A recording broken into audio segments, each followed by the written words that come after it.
여러분 안녕하세요. 오늘은 조선 사회와 사상을 하도록 하겠습니다.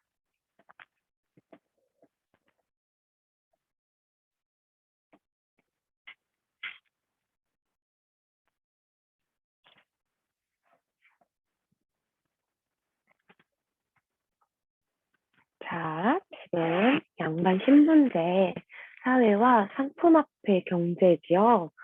자, 먼저 대략적으로 한번 복습을 하고 보도록 할게요. 음,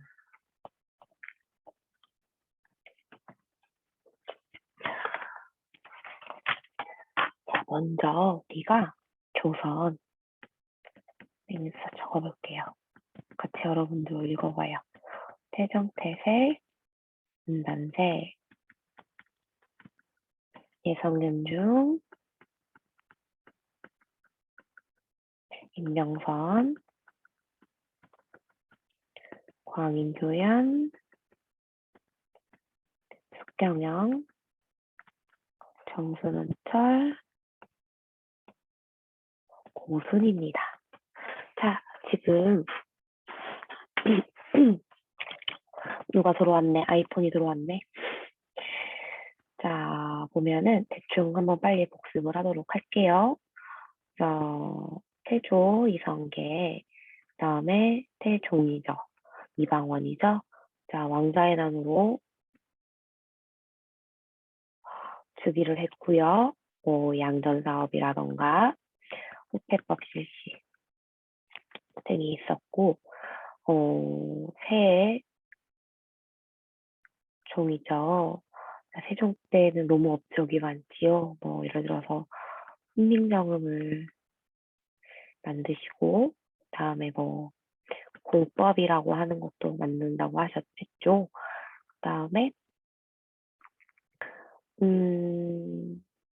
갑자기 기억이 막 안 나네요. 근데 뭐 집현전도 만들고, 그리고 뭐 훈민정음도 하면서 막 추국이라던가, 그다음에 뭐 앙부일고라던가, 그다음에 막 이런 것 천체과 관련된 이러한 물건들을 문종이랑 같이 이렇게 해서 만들어요. 그러니까 문종은 세자 시기에 그렇게 한 거고 이런 것도 만듭니다. 다음에 단종. 그래서 여기다가 생육신, 사육신 했었죠. 그 다음에 세조. 그래서 세조가 정면을 일으켜서 왕이 되었고, 그래서 경연도 금지시키고, 그 다음에 의정부 서사제를 바꾸죠. 육부 직계제로 바꾸고. 자, 그 다음에 경국대전 편찬도 시작합니다.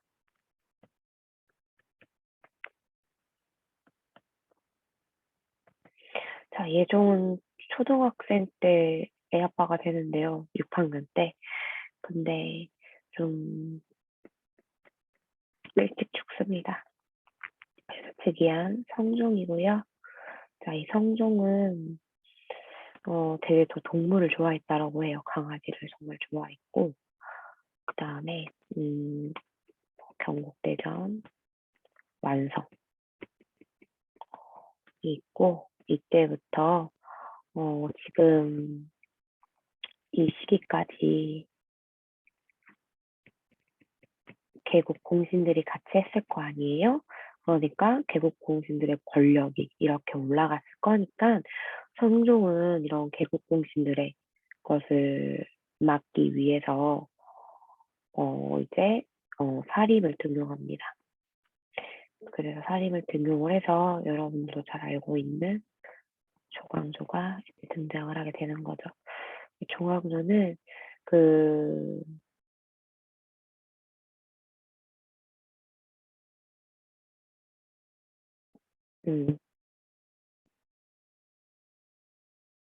조광조가 이때가 아니죠. 중종이지요.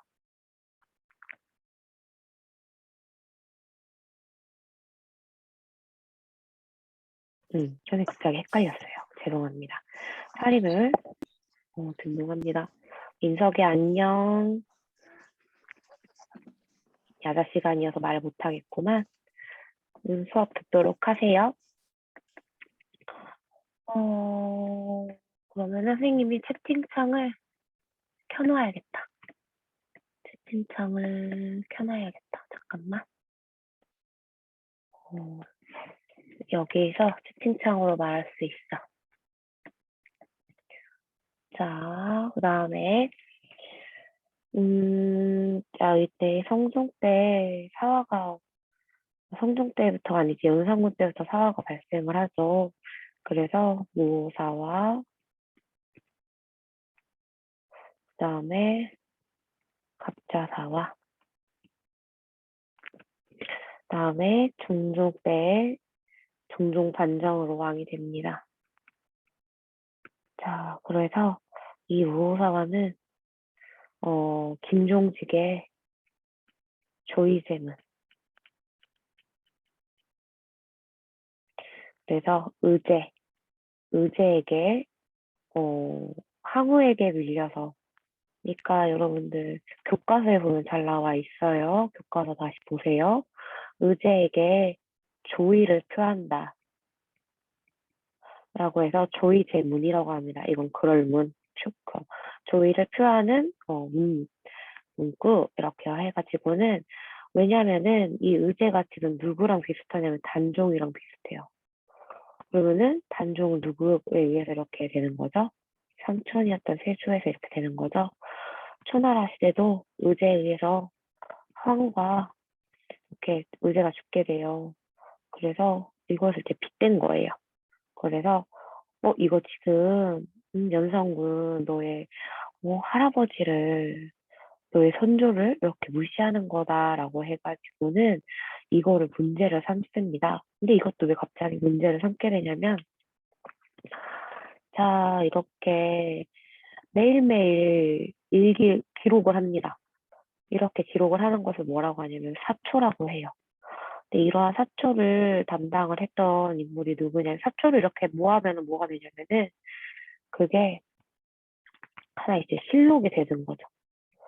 그래서 왕이 죽으면은 태조실록이 나오는 거고, 뭐 정종실록이 나오는 거고, 이런 식으로 실록이 나오는 건데, 이런 것을 편찬을 담당했던 인물이 누구냐면은 이때 당시에 우리 일반 친구들한테 선생님이 유자광이라고 했었는데, 유자광이 아니라 이국돈이라는 사람이었어요. 근데 이 사람이 이거 조의제문 이렇게 쓴 거를 발견을 했다라고 해가지고는 연산군한테 가서 보여줍니다. 원래는 근데 또 보여주면 안 되거든요. 근데 가서 보여줍니다. 그 연산군이 어차피 죽은 김종직의 무덤을 다시 파요. 다시 파내서 그 시체를 다시 이렇게 또 잘라내는 부관 참시를 하게 되는 겁니다. 그다음에 갑자사화는 패비윤 씨, 그러니까 연산군의 엄마죠.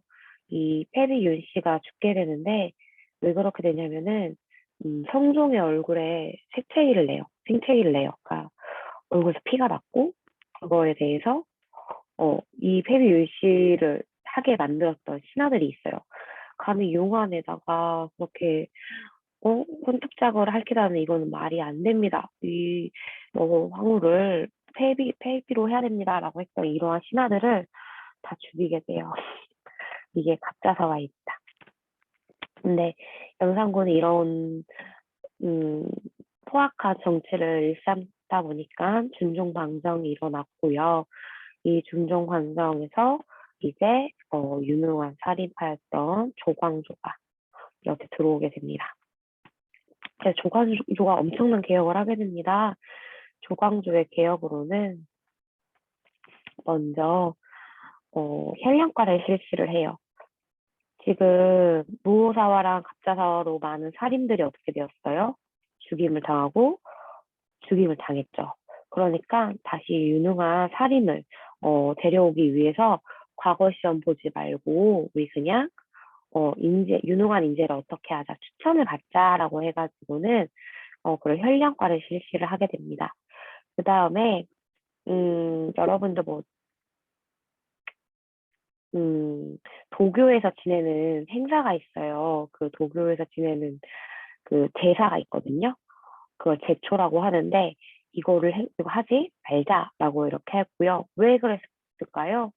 조선은 유교의 국가이기 때문이죠. 그 다음에 내수사의 장리라고 있는데 그냥 여러분들은 몰라도 되기는 해요, 사실은.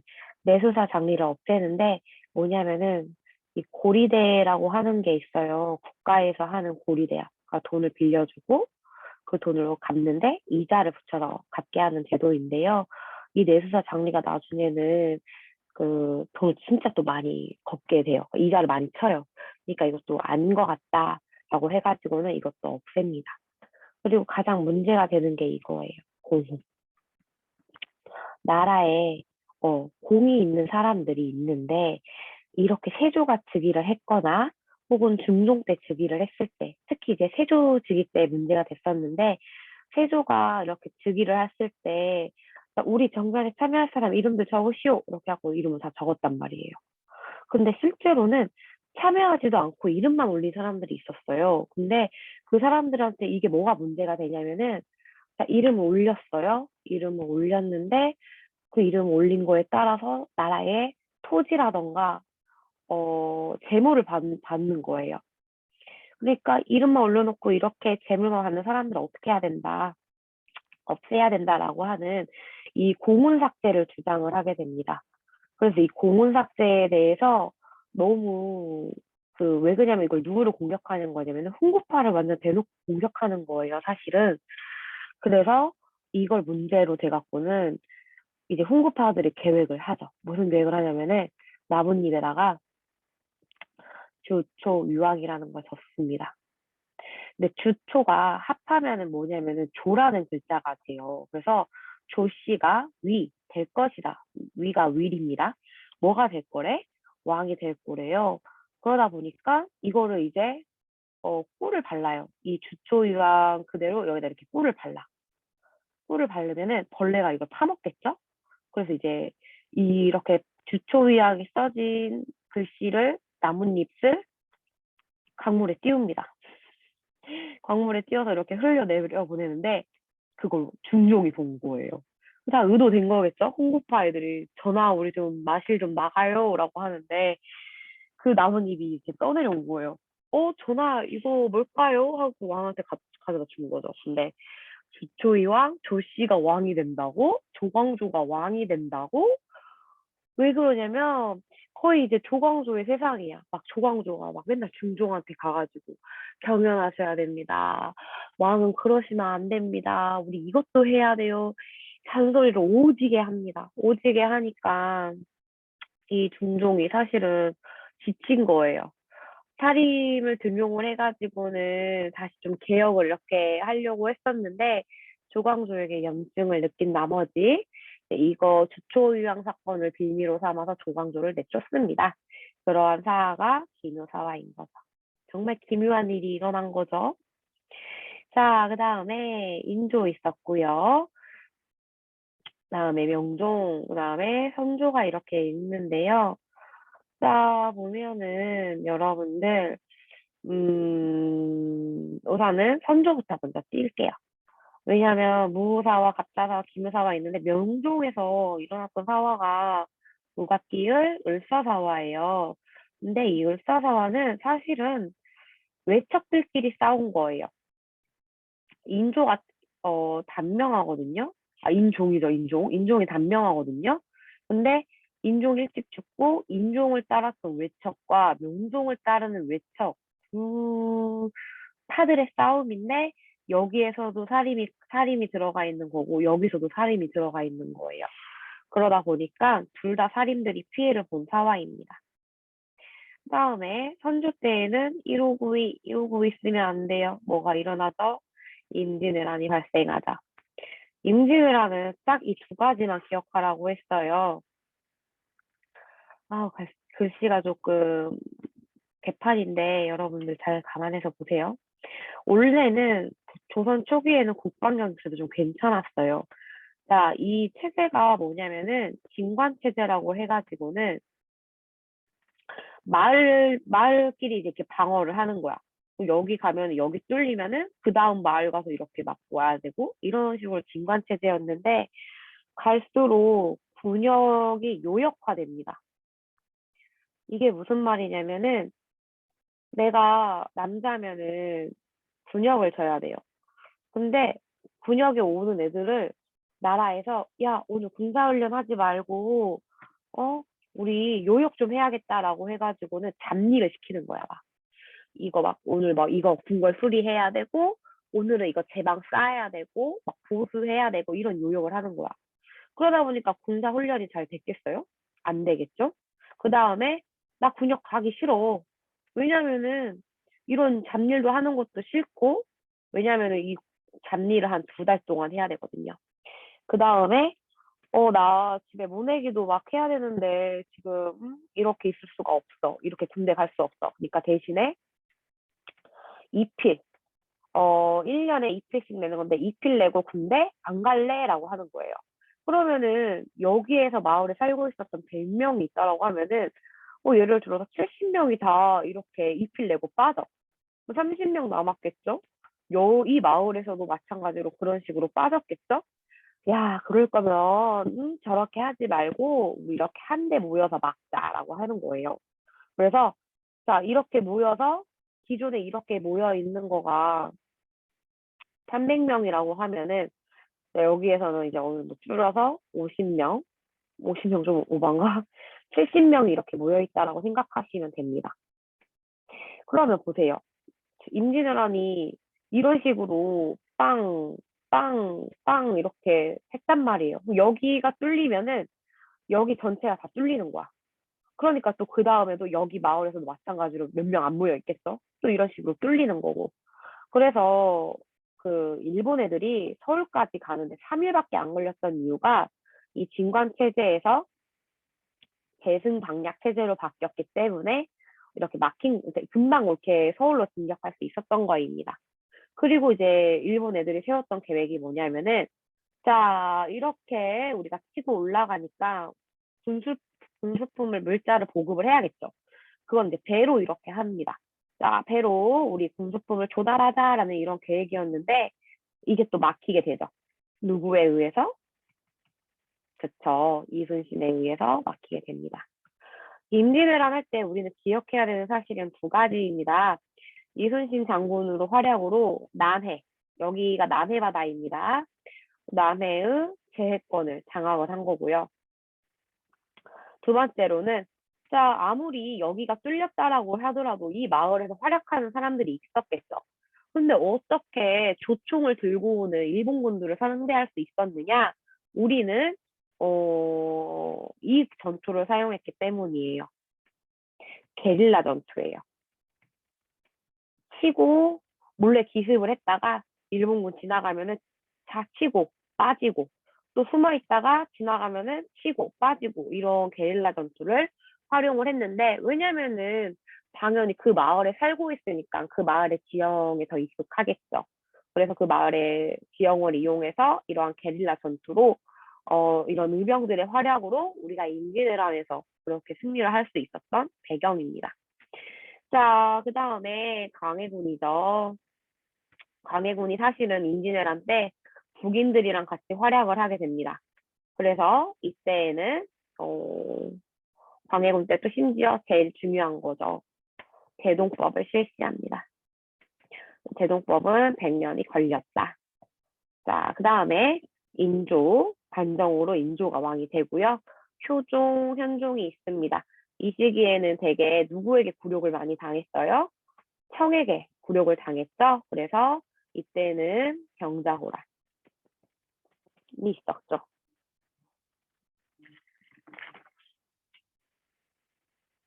전화가 오네요. 잠시만요.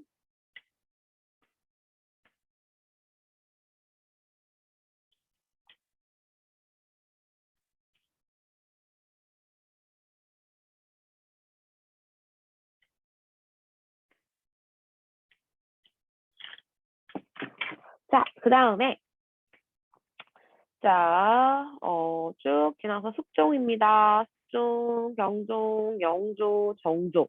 이 왕들, 이 숙종과 영조와 정조는 가장 기억을 해야 될 게 뭐예요? 바로 상평책입니다. 자, 그리고, 여기서는 이 시기는 뭐죠? 그렇죠. 태도 정치 시기죠. 자, 그래서, 숙종 때에는 왕권이 세요. 그래서 어떻게 그걸 입증하냐면은 황국이 3번이나 있어요. 그래서 경신황국, 기사황국, 갑술황국이라는 거 이 황국이 3차례가 있는데요. 이때 사실은 서인, 남인, 서인이라고 해가지고는 지금 선생님이 지금 대충 이렇게만 적었는데 잠깐만요. 음, 어, 왜 그러냐면은, 선생님이 이때 사실은 여자가 3명이 있어요, 특종 때. 그래서 이 여인은, 여러분 잘 알고 있는 인현왕후가 있고요. 그다음에 또 매야로 유명한 장희빈이 있습니다. 그 다음에 마지막으로 숙종이 무술이, 궁녀랑 사랑해가지고, 여러분들 동희 드라마 알 거예요. 그 동희가 이 3번째 부인입니다. 그래서 이 동희가, 어, 있습니다. 동의로 할게요, 그냥. 근데 숙종이 사실은 이 인현왕후를 밀었던 파가 서인파고요. 그다음에 장희빈을 밀었던 파가 남인입니다. 그래서 이 서인이 그 뭐라고 해야 될까? 음, 한마디로 그거예요. 뭐라고 해야 될까? 인현왕후가 있는데 폐비가 돼요. 그다음에 뭐지? 장희빈이 세자를 낳는데 세자 책봉이 있습니다. 그다음에 갑술한국의 서인이 있었는 다시 인현왕후를 복귀시키는 거예요. 아, 근데 선생님 이거 지금 헷갈리거든요? 그러니까 지금 한 번만 다시 맞는지 선생님 좀 확인해 볼게요. 미안합니다. 선생님 지금 저녁을 못 먹고 수업을 하는 거여서 머리가 빨리빨리 안 도네요. 그래서 지금 한 번만 더 확인을 해보고 여러분들한테 알려줄게요. 음...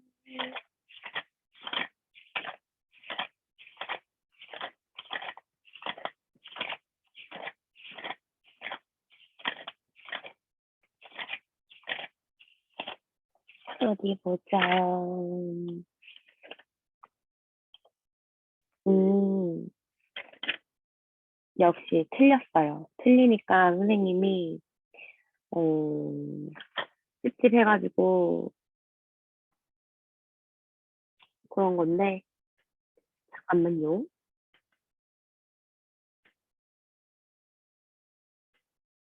음, 자, 지우고 결론만 이렇게 적으면은, 경신왕국으로는 누가 피해를 본 거냐면 남인이 피해를 본 거예요. 기사왕국으로서는 서인이 피해를 본 거입니다. 그리고 갑술왕국에서는 남인이 피해를 본 거예요.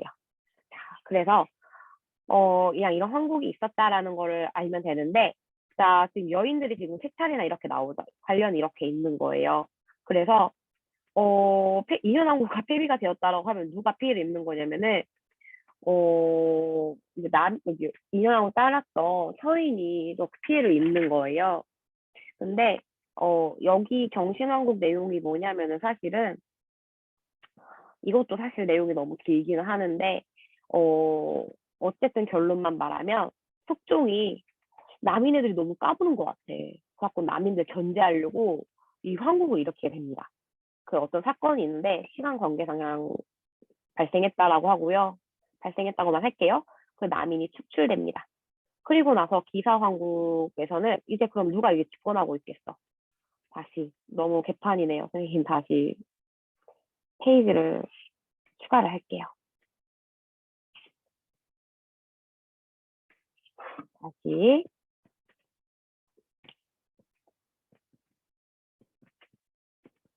자, 요 누구 견제한다고요? 남인 견제한다고요. 그러다 보니까 남인이 축출되었어. 그럼 이때까지는 지금 누가 집권을 하고 있냐면은 서인이 집권하고 있어. 근데 또 숙종이 보니까 서인이 너무 까부는 것 같아. 그래가지고는 기사왕국을 일으키는데요. 기사왕국은 뭐냐면은 장희빈은 후궁입니다. 근데 장희빈이 낳은 아들이 세자가로 책봉을 하는 과정에서 아니 후궁이 낳은 거잖아요. 세자 책봉은 안 됩니다라고 서인이 반대를 하니까 서인을 이제 축출해버리는 거예요. 그럼 다시 이제 누가 또 집권을 하겠어요. 남인이 집권하겠어. 여기는 이제 남인이 집권하고 있는 거야. 근데 또 보니까 남인이 또 너무 까부는 것 같아. 그래서 어떻게 했냐면은 나 다시 인현왕후 폐위시켰는데 인현왕후를 나 다시 복귀시킬 거야. 그리고 장씨, 그러니까 장희빈은 다시 희빈으로 이렇게 내릴 거야. 왜냐면 이제 세자책봉하면서 장희빈이 이제 왕비가 되거든요. 근데 이때 장희빈 죽이고 인현왕후를 다시 왕비로 이렇게 내가 복구한다라고 해가지고는 가출 황국이 이렇게 발생을 한 거입니다. 자, 그래서 이 황국 세 개 외우지 마세요. 그냥 이런 게 있구나라고 알면 됩니다. 자, 그 다음에 영조 보면은 영조는 사실은 누가 지지를 하냐면은 노론이 지지를 해줘요. 노론이 지지를 해주는데 이게 무슨 말이냐? 자, 이때 숙종의 마지막 왕 동이가 있습니다. 이 동이가 아들을 낳아요. 그 아들이 누구냐면은 영조입니다. 근데 동이는 무슨 출신이냐면은 무술이에요, 무술이. 그러다 보니까 조금 이 사람이 이 왕자가 되는 건 말이 안 되게, 아까 세자가 되는 건 말이 안 되죠. 그래서 원래는 그 장희빈이 낳은 아들은 경종이 있는데 이 경종이 일찍 죽습니다. 일찍 죽고요. 영조가 왕이 되는데 이때 경종을 밀었던 파가 소론파였고요. 그다음에 영조를 밀었던 파가 노론파예요. 그 영조가 왕이 됐습니다. 근데 영조는 콤플렉스가 있어. 무슨 콤플렉스? 엄마가 무술이 출신이야. 그러니까 영조는 정말 하나라도 그 시비가 안 잡히고 틈을 안 보이기 위해서 굉장히 노력한 인물이에요. 그래서 영조는 창평책을 하는데 어떤 식으로 하냐면은 내 말 잘 듣는 애들, 온건한 애들 위주로만 이렇게 창평책을 이렇게 주류로 이렇게 형성을 합니다.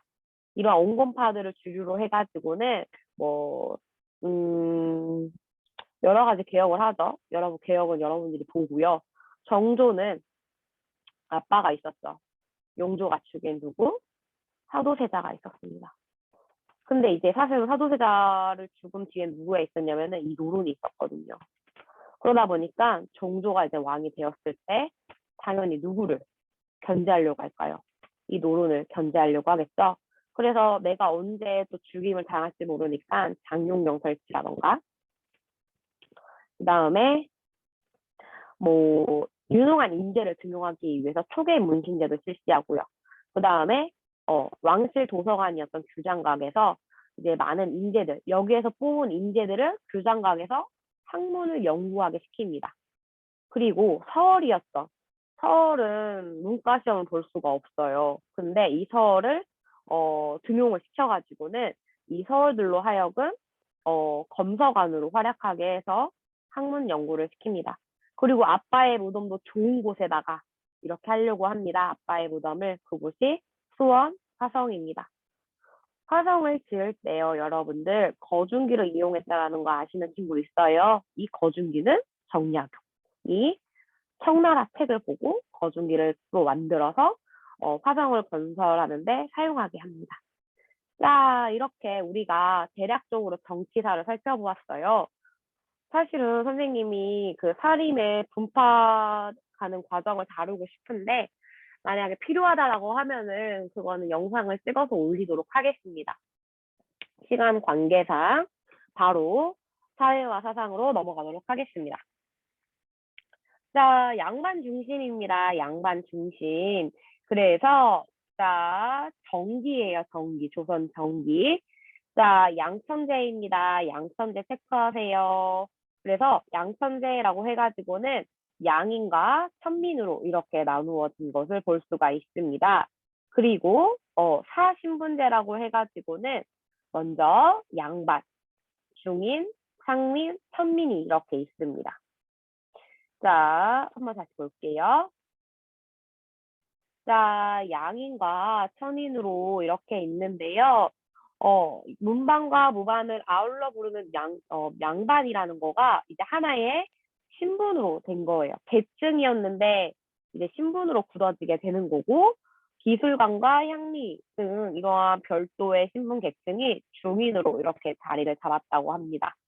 그래서 양반의 지위가 점점 높아지면서 상민과 양반을 엄격히 구분하는 관상제가 일반화되었습니다. 그래서 양반, 중인, 상민, 천민 네 개의 층으로 정착됩니다. 자, 양반은요. 양반은 1번 중요 관직을 차지하고 2번 부격을 면제받습니다. 그러니까 역을 안 가는 거야. 그러니까 군역을 내가 대상자라고 하더라도 이제 군역을 지지 않는 그런 거가 있습니다. 그 다음에 많은 토지와 노비 소유, 그 다음에 3번 과정과 녹봉을 받았습니다. 중인입니다. 서리, 향리, 하급관리와 역관 의원을 하고요. 그 다음에 2번 세습을 합니다. 우리 고려시대 때도 배웠어요. 향리 계층에서도 이제 봤었죠. 그 직역이 세습이 되는 거는 정오라고 봤었어요. 정오. 그다음에 같은 신분끼리 혼인을 하였다. 근데 양반의 첩에서 태어난 서울은 문과의 응시를 할 수 없어서 중인과 같은 신분으로 대우를 받았다라고 하네요. 아버지라 부르지 못하고 그쵸? 자, 그다음에 상민입니다. 농민 수공업자 상인입니다. 조세 공납, 역의 부담을 지고요. 자, 과거를 볼 수 있었지만 보는 거 쉽지가 않았습니다. 근데 이 서울은 과거 시험 볼 수 있어요, 없어요? 과거세요. 근데 문과에 응시가 안 되는 거예요. 그럼 무엇에 된다고는 거예요? 잡과는 된다는 의미겠죠? 이따가 한번 볼게요.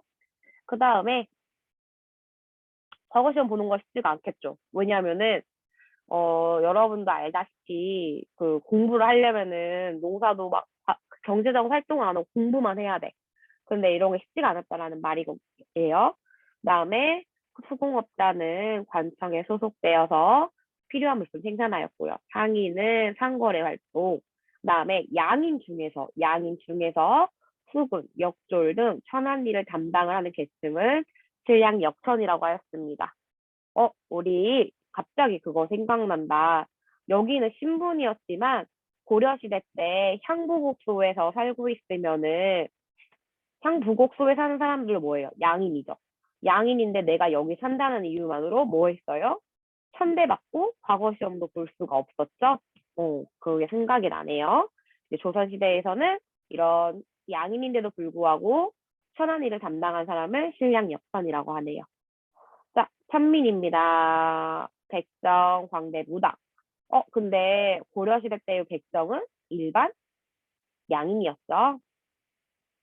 다음에 노비는 재산으로 취급되었고요. 매매 상속의 대상이 되었습니다. 노비가 한쪽 중에 엄마가 다 노비일 경우에는 그 자녀도 노비가 되었다라고 하는데요. 자, 이런 거를 뭐라고 하냐면은 일천즉천이라고 합니다. 즉, 한 번 천하면은 즉 천하다라는 의미입니다. 한쪽이 천하면 즉 천하다. 그 다음에 노비는 공노비와 사노비가 있었다. 우리 이거 고려시대 때에도 봤어요. 외거노비, 그 다음에 그것도 봤었고. 자, 그래서 고려시대 백정과 또 조선시대 백정의 의미는 다르다라는 점. 자, 다시 한번 볼게요. 자, 서울, 중인, 아빠가 양반이어도 서울은 그렇게 태어난 서울은 중계층에 속한다라는 거 배웠고요. 상민, 농민, 수공업자, 상인이 있었지만 여기에서 양인인데도 불구하고 아이고, 실량 역천을 받습니다.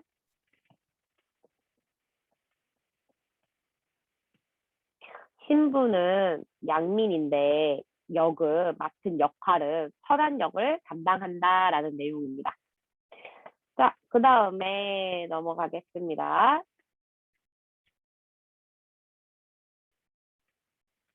자, 양반 중심의 향촌지배체제가 확립이 됩니다. 15세기 중반 이후라고 하면 여러분들 1450년대 중반을 말을 하는 거예요. 그래서 양반들이 사족들이 향촌사회를 운영하였다라고 하는데요. 복습을 할게요. 여기서 복습을 하게 되는구나. 자, 정윤이도 들어왔네. 승윤이 안녕. 자, 보면은 여러분들 사림은 선비들의 무리라고 했었죠. 그런데요. 자, 보세요. 자, 선생님 뭐 쓴 거예요?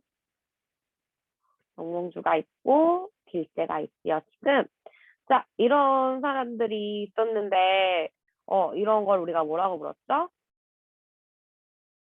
온건 개화파라고 불렀습니다. 그쵸? 온건 개화파. 근데 이제 종몽주가 이렇게 피살이 되면서 종몽주를 따르는 이러한 제자들이 어디로 갔다라고 했어요? 고향으로 갔다라고 했죠. 낙향을 한 거죠. 낙향. 자, 그럼 제자들이 고향으로 갔습니다. 그럼 제자들이 막 이런데 포진해 있겠죠. 그리고 서울은 어쨌든 관악파 혹은 또 이어서 관악파, 그러니까 개국 공신들을 처음에 가리키는 것이 관악파라고 해요. 이것도 말 필요는 없어요. 관악파 알 필요 없어요. 그런데 언제부터 이런 지방에서 살고 있는 이러한 제자들을 불러들였다라고 했죠? 기억하셔야 되는데 언제부터였어요? 그쵸. 여러분들 지금 말 잘했는데 중종 전에 성종 이렇게 있었죠. 자, 그러면은 이렇게 있었는데 자, 뭘 설명하려고 하냐면은 자, 지금 이렇게 지금 포진되어 있는 사람들을 지금 뭐라고 표현하냐면 사족이라고 하는 거예요. 혹은 이제 그 사족들이 모이면은 사족들이 좀 이해하기 편하려고 선생님이 이렇게 좀 설명하는 거예요. 모이면은 선비들의 숲을 숲이다 라고 선비들의 모임을 이렇게 사림이라고 하는 거겠죠. 자, 다시 이거 지워볼게요. 그래서 사림이 있으면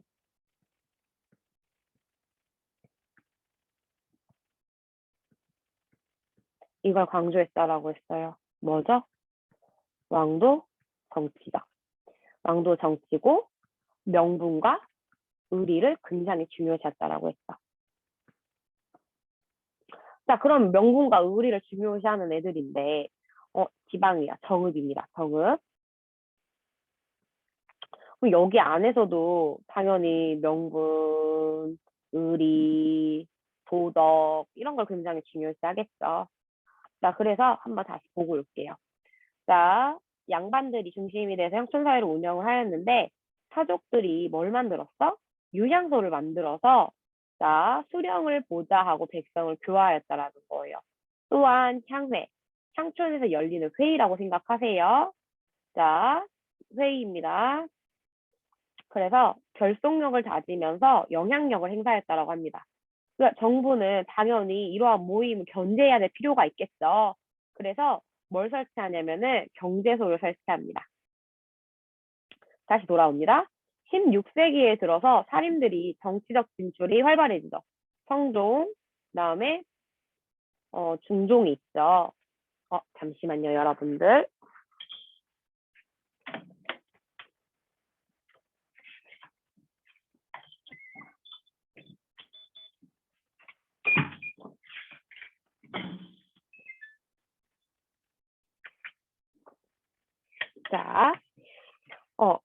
자, 각 지방에 서원이 많이 세워지고 향약이 보급이 됩니다.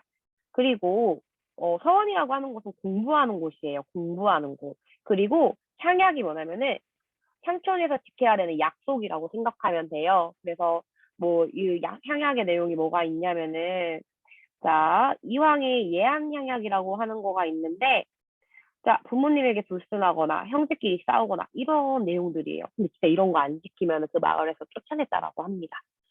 자, 그다음에 사족들은 서원을 중심으로 학문적 기반을 마련을 합니다. 그리고 자신의 권위를 강화하고요. 그리고 향촌 주민의 자치 규약인 향약을 운영하여 향촌 질서를 유지하면서 농민들을 교화하는 거예요. 그리고 서원과 향약의 확대로 향촌에서 여론을 주도하는 산림이 형성이 되었고 사족에 의한 향촌 지배 체제가 더욱 견고해집니다. 산림도 선생님이 설명을 해주었는데요. 이 산림은 예를 들어서 정읍에서 가장 이것도 이따가 같이 뒤에서 설명할게요. 그리고 사족들은 집안에 가묘를 세워가지고 제사를 지내고 족보도 편찬하고 추작 아래 향촌의 성리학적 윤리를 확산시키려고 합니다. 자, 지금 선생님이 대충 여기를 싹 읽었는데 여기에서 다시 한번 설명을 해볼게요. 여러분들 잠시만요.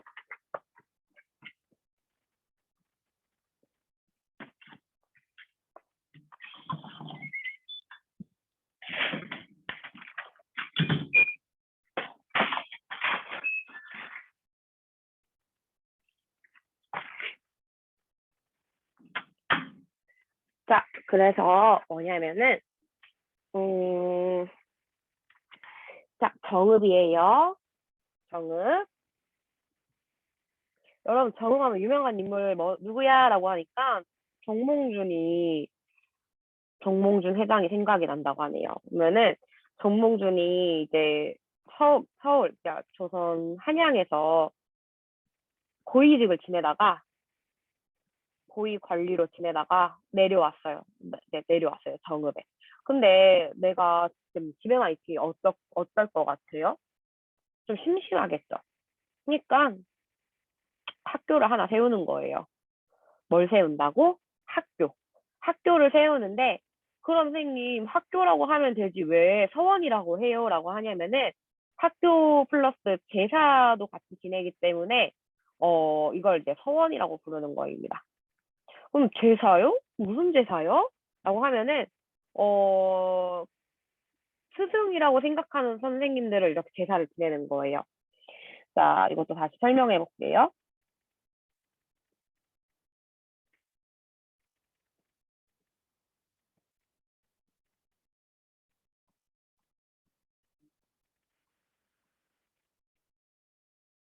자, 지금 선생님이 사림에 그 계보도를 적었죠. 근데 서인의 대표되는 사람은 누구냐면은 이예요. 그리고 북인, 남인 이렇게 있는데 이황, 서경덕 이런 사람들이 대표 인물들인데 여러분들 지금 뭔 말인지 알겠죠? 예를 들어서 이의를 추앙한다라고 하면은 스승인 이의의 제사를 이렇게 지내는 거예요. 그래서 정몽준 회장이 여기 오면서 이제 제자들을 많이 가르치겠어. 그래서 정몽준 회장이 서원을 지으셨대 라고 해보는 그래서 인근에 막 신태인이라던가 고창이라던가 전주라던가 남원이라던가 이런 데서 여기에서 저도 배우고 싶어요 해갖고 오는 거예요. 그러면은 그 정몽준 회장은 굉장히 입지가 있는 사람이라는 거 알겠죠. 근데 정읍에 문제가 생겼어. 정읍에 막 예를 들어서 홍수가 났다라고 할게요. 홍수가 나서 정읍시 안에서 해결하기가 너무 어려워. 그래서 정몽준이 그 왕한테 전하 우리 정읍시 지금 너무 힘든데 좀 어떤 이런 거 좀 도와주시면 안 돼요? 라고 하는 거예요. 그러면은 아 그래? 그러면 내가 도와줘야지. 이렇게 할 수 있겠어. 전하 지금 조정에서는 어떤 시비가 갈렸다라고 하는데 저는 뭐 이렇게 생각합니다. 정몽준의 이렇게 의견을 막 바치고 의견도 내놓고 하는 이 정몽준의 위치가 뭐냐면은 이러한 존재를 산림이라고 합니다. 산림. 자, 산림 다시 한번 이거 중요한 거니까 여러분들 같이 한번 선생님이 검색을 해서 보도록 할게요.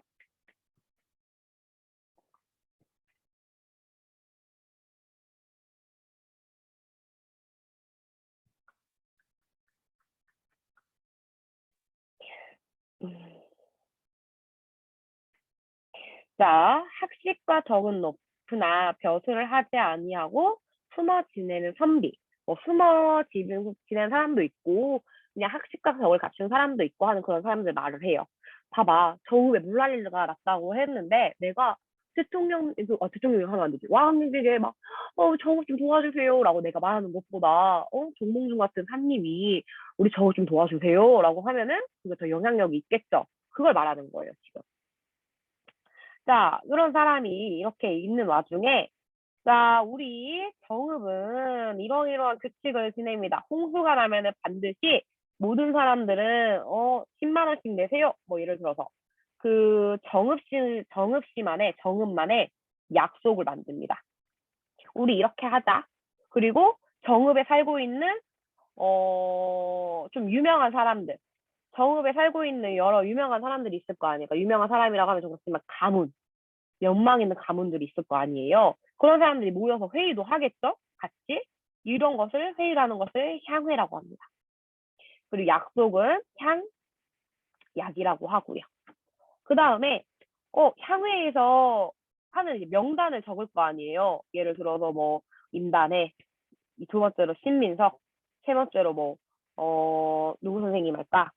근데 제 지역에 유지로 계시는 우리 그, 선생님 그 성함이 갑자기 기억이 안 나시네? 그래, 우리,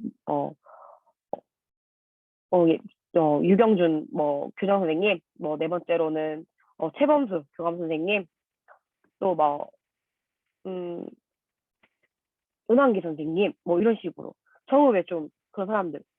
이렇게 하면은, 그러면 이런 사람도 들어갈 수 있겠다. 막, 서영여고의 교장 선생님, 학상고의 교장 선생님, 정읍시에 이런 사람들 모이면은, 이런 명단이 있을 거 아니에요. 이러한 명단을 향안이라고 합니다. 명단. 그쵸. 이해가 쉽죠. 그러면은, 자, 그러면은, 이렇게 그냥 일반 양인으로 살아가고 있는 정읍의 사람들이 있을 거 아니에요. 야, 우리 향약 이런 거 있다. 지켜라. 막 이런 식으로 하겠죠. 이런 식으로 지금 하고 있는 거가 뭐냐면은, 지배력을 행사한다라고 하는 거예요. 지배력 행사. 대충 이해가 되죠? 그럼 다시 뒤로 가서 복습을 해볼게요. 다시 이거 싹 지우고. 자, 보면은 15세기 중반 이후 유력 양반들이 중심이 되어서 향촌 사회를 운영합니다. 이것도 설명했어요.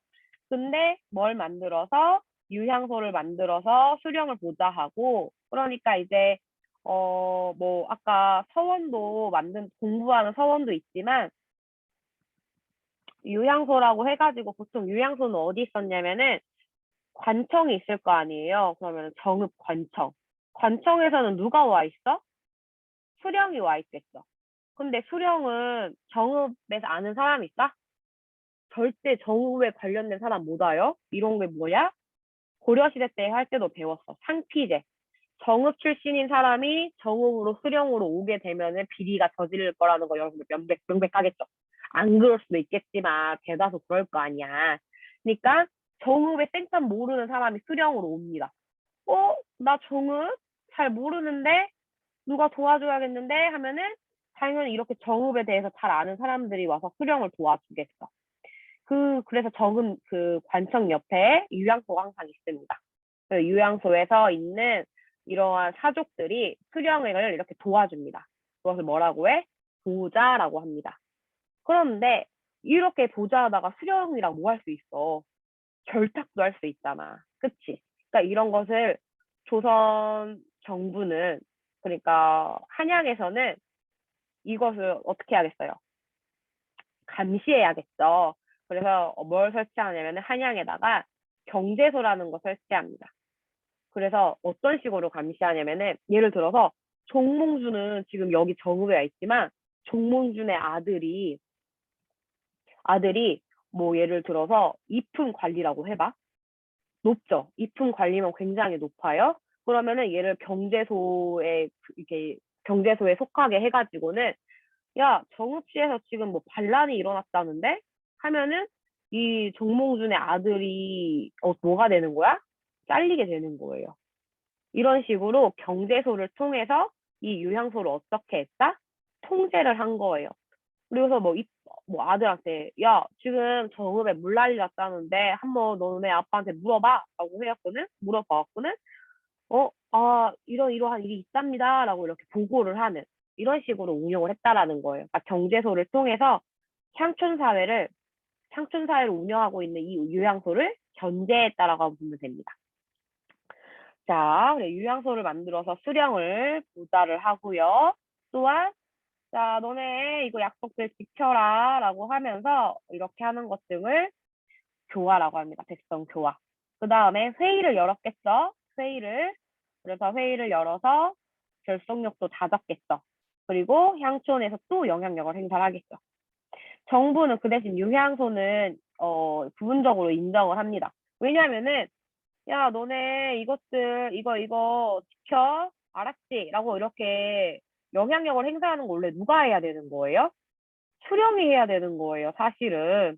근데 어느 정도 이런 것들을 약속 이런 거를 너네들이 이런 거 너네들도 하는 거 인정을 하겠다, 오케이 하겠다라고 하는 거예요. 대신에 뭐로 우리 근데 통제하겠다, 너네를. 경제소를 설치를 해가지고는 니네 그런 식으로 해갖고는 반란이나 이런 거 일으켜봐라. 너네들 아들도 죽여버린다. 이런 식으로 통제를 했다라고 합니다. 자, 근데 16세기예요. 16세기에 들어서 정치적 진출 활발해지니까 서원들 많이 생겨집니다. 향약도 많이 보급이 되어요. 그다음에 서원을 중심으로 학문적 기반을 마련해 자신들의 권위를 강화했다.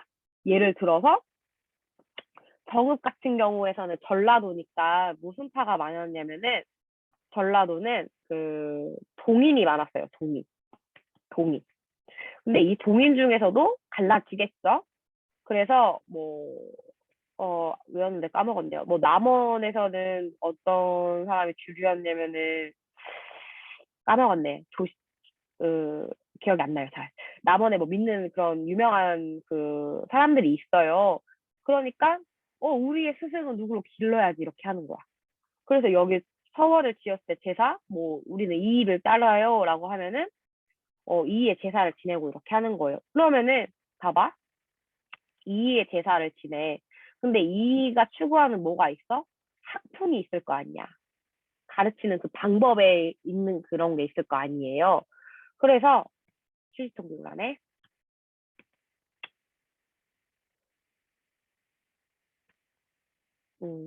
자, 그래서 이런 학풍, 서원에서 조성되는 이런 학풍에 따라서 분당이 형성이 되는 거예요. 이해를 좀 잘 하셔야 돼요. 자, 이황을 따라요. 예를 들어서. 그러면 이황에 대한 뭘 지을 수 있어? 서원을 지을 수 있겠죠. 이황을 따르는 학풍. 그래서 이렇게 이황을 따르는 서원에서 공부를 했던 사람들이 어디로 가면은 과거 시험 봐서 중앙을 가. 그러면은 이런 식으로 사람들이 모이면은 이게 뭐가 되는 거야? 분당이 되는 거예요.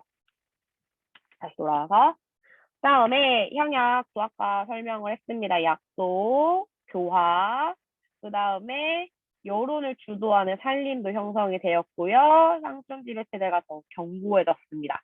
사족들은 집 안에다가 가짜 묘를 세워서 제사를 지내고 족보도 편찬합니다.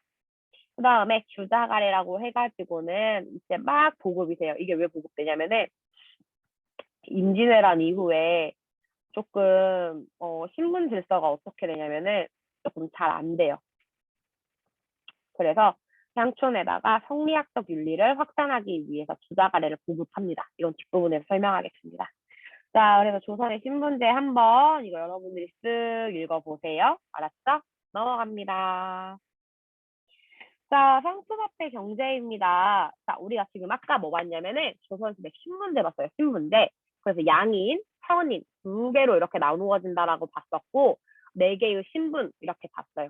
두 개의 계층 그리고 네 개의 신분이 있었는데 양인, 중인, 그다음에 양반, 중인, 그다음에 일반, 양민, 그다음에 마지막으로 천민 이렇게 봤어요.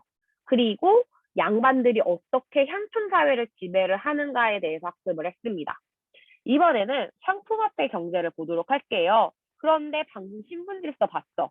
근데 그 신분 질서가 어떻게 된대? 변화를 한대요. 근데 왜 변화해? 뭐가 발달해서? 상품, 화폐 경제가 발달해. 자, 이거를 쭉 볼 거고요. 그런 다음에 새로운 사상이 유행하다라고 보고 마지막으로 봉기를 보도록 할 거예요. 선생님 생각에는 오늘 기운으로는 얼마 못할 것 같아. 그래서 이 상품화폐 경제까지만 한번 우선 보도록 하겠습니다. 자, 보겠습니다. 먼저 이거 보기 전에 이거 한번 또 복습을 하고 가야겠어요. 자, 세금을 한번 보도록 하겠습니다. 세금. 왜 갑자기 세금이죠? 한번 보세요. 민석이로 예를 들어볼게요. 민석아. 민석이가 지금 나이면은 조선시대 때 뭐 갔어야 돼? 장가 가야겠죠. 그리고 민석이 농부로 할게. 농사 짓겠지. 자, 민석이가 세금을 내야 되는 게 3개나 됩니다. 몇 개? 3개. 그래서 농사를 짓고 땅을 갖고 있으면 땅을 지어서 내는 세금, 전세, 그다음에 정읍에서 살고 있어서 정읍에 특단물을 내는 공물, 그다음에 민석이가 군대도 가야 되는 역이 있습니다. 자, 전세는 세종 때 공법이라고 해가지고는 풍용에 따라서 뭐 땅의 등급 6개가 있고요.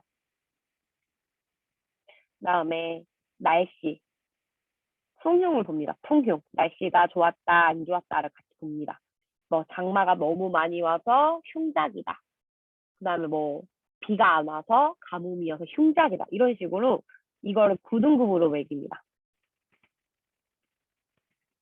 그러면은 이렇게 해가지고는 이 땅의 등급은 되게 좋았어. 1등급이야. 근데 날씨가 개 그지 같은 9등급인 거야. 그러면은 여기에 얼마, 몇 두, 여기에 몇 두가 이렇게 정해져 있어요. 이런 식으로 채택을 해가지고는 세금 너네 이제 30두 내라, 몇 두 내라라고 이렇게 결정이 내는 거예요. 막 10두 내라 이런 식으로. 근데 이 당시에 이런 거가 객관적이지가 않지요. 하나도 안 객관적이야. 객관적이지가 않기 때문에 어떻게 하냐면은 이거 너무 절차가 세종의 의도는 좋았어. 근데 절차가 어때? 복잡하다. 해가지고는 어떻게 그랬어. 하냐면은 이거. 규현아 소리 꺼줘. 마이크 꺼줘. 자, 어떻게 하냐면은 이렇게 진행하다가 그냥 1결당 사두에서 6두씩 1년이네. 1결당 사두에서 6두씩 걷자라고 해서 관행적으로 그렇게 합니다. 그러다가 인조 때가 오면은 이거 그냥 법으로 영원히 정해버려야겠다라고 해가지고는 영정법이 되는 거예요. 자, 그러면 공물이 있네요. 공물. 이거 뭐예요? 나라의 그 지역에 특산물을 바치는 거야. 그쵸? 특산물을 바치는 건데, 잠깐만. 선생님 배가 너무 고파. 잠깐만. 나나나나.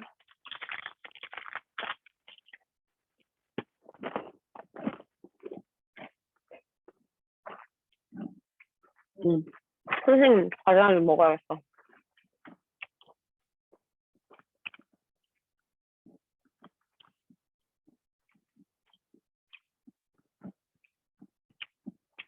자,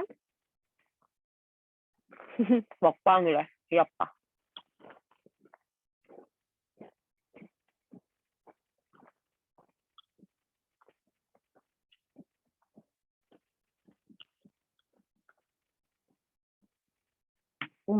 자, 민석이 당연히 집이 있겠지.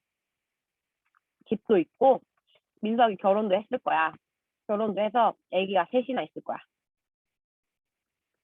자, 이 공물을 내는 세금은 뭐냐면은 집이 있으면은 특산물을 공물을 바쳐야 돼요. 근데 내가 정읍 이렇게 적어놨어요. 정읍엔 뭐가 나와? 한우가 유명하죠.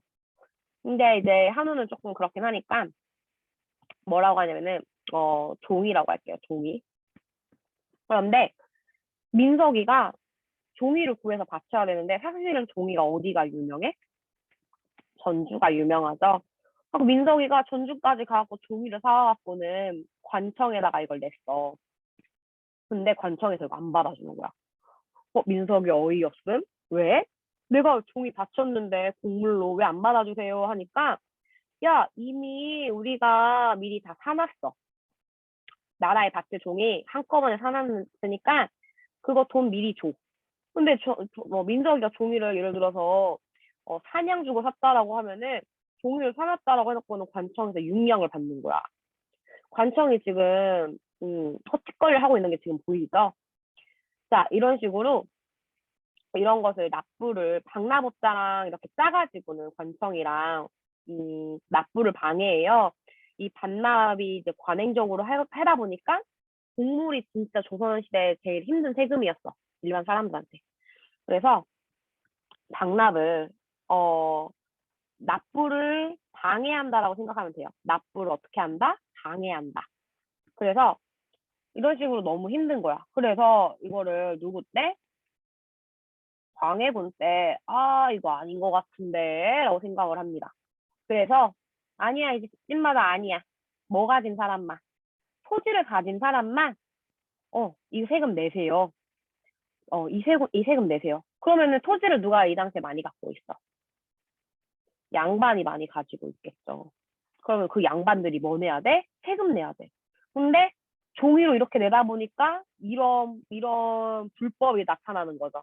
이 불법이 또 나타나니까 이거 막기 위해서 이제 뭘로 내?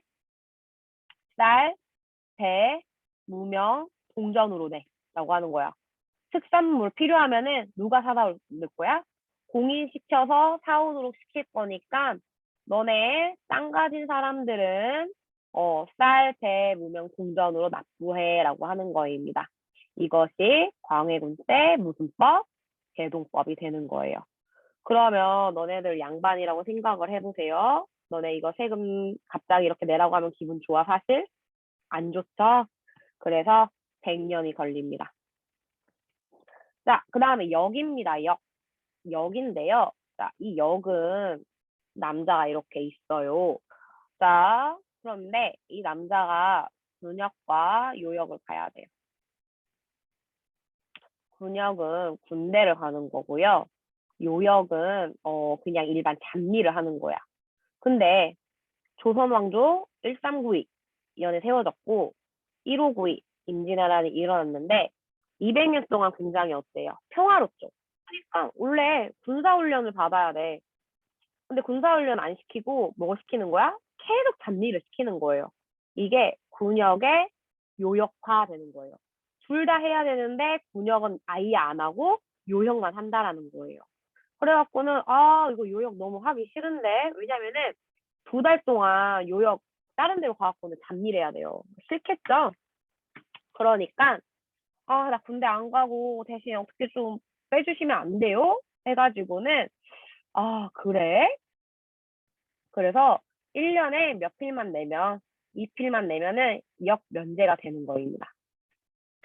그래서 자, 근데 이거 2필도 어떻다? 너무 많다라고 해가지고는 1년에 한 필만 내도록 합니다. 이것이 바로 역을 균등하겠다 이렇게 외우세요. 그래서 균역법인데 이거는 영조 때 이렇게 하게 됩니다. 그러면 봐봐. 1년에 한 필이면은 국가의 재정으로는 몇 프로가 줄어들었어? 50% 손해겠죠. 그러면은 이걸 어떻게 해야겠어? 국가 입장에서. 다른 데서 충당을 해야 되잖아. 자, 뭘 하냐면은 결작을 합니다. 결작이 뭐냐면은 또 땅 가진 사람들이 세금을 더 내는 거예요. 그래서 1결당 2두를 더 내야 돼, 또. 그냥 이 세금이 또 하나 생긴 거예요. 그 다음에 두 번째, 어염선세라고 있어요. 어염선세. 해갖고는, 내가 물고기를 잡거나, 소금을 만들어서 팔거나, 선박, 선박과 관련된 이러한 모든 세금이 원래는 왕실 거였어. 공주하고 왕자 거란 말이야. 그런데 이걸 왕실 재정을 국가 재정으로 바꿉니다. 좀 왕실에서 양보를 한 거겠죠. 그 다음에 세 번째로는 선무공관포라고 있어요. 자, 이게 뭐냐면은, 자, 이제 중요한 거 나와요. 자, 선문 공간표를 하면서 뭐가 갑자기 중요한데요? 라고 하는데, 이 사이에, 이렇게 세금이 변화되는 이 사이에 어떤 상황이 있었냐면은 사실은 모내기법이 보급이 확산이 됩니다. 그 다음에, 모내기법도 확산이 되고요. 그 다음에 뭐 시비법, 그러니까 거름 주는 거, 시비법도 발달하게 됩니다.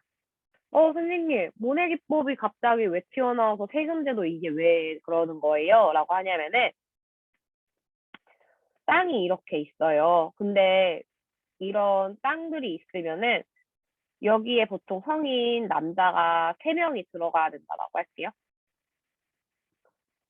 성인 남자가 여길 다 재배를 해야 돼. 벼농사를 쳐야 돼, 농사를. 근데 왜 이렇게 많은 인력이 투입이 돼야 되냐면은, 벼가 이렇게 자라는데, 얘 혼자 벼가 크는 게 아니고, 이 빨간색 뭘까, 얘들아? 빨간색. 빨간색 뭘까요? 잡초입니다. 잡초.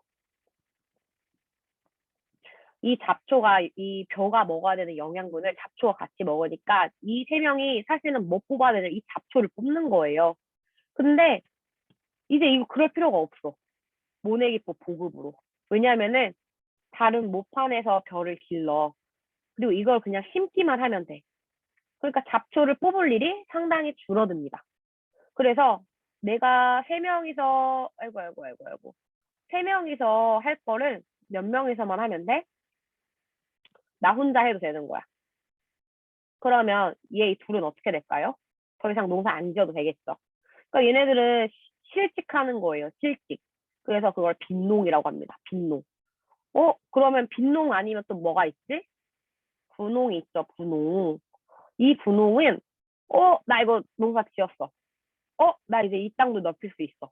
이렇게 땅을 넓혀가는 거예요. 얘 혼자. 그래서 이렇게 땅을 넓혀가는 걸 뭐라고 하냐면 또 광작이라고 합니다. 광작. 땅을 이렇게 넓혀가니까 그러면은 보세요. 광작으로 했고 내가 이제 그러면 부자가 되었어. 내 일반 농민인데 이런 광작으로 부자가 되었어요. 뭐 할 거예요? 권력이 필요하겠죠. 자, 그래서 나온 게 이 선무 공간입니다. 이 선무 공간은 그냥 명예직이에요. 명예직. 돈이 많은 사람한테 야, 이 선무 공간이라는 명예직 줄 테니까 돈 좀 줘. 이렇게 해서 나라가 그 명예직을 타는 거예요. 그러면 이러한 분홍이 선무 공간으로서 돈을 주고 사는 거죠. 왜냐하면 나 양반하고 싶으니까 사실은. 자, 그러면 한번 넘어가 볼게요. 여기 한번 보세요. 자, 상품화폐 경제의 발달입니다. 농업을 굉장히 장려합니다.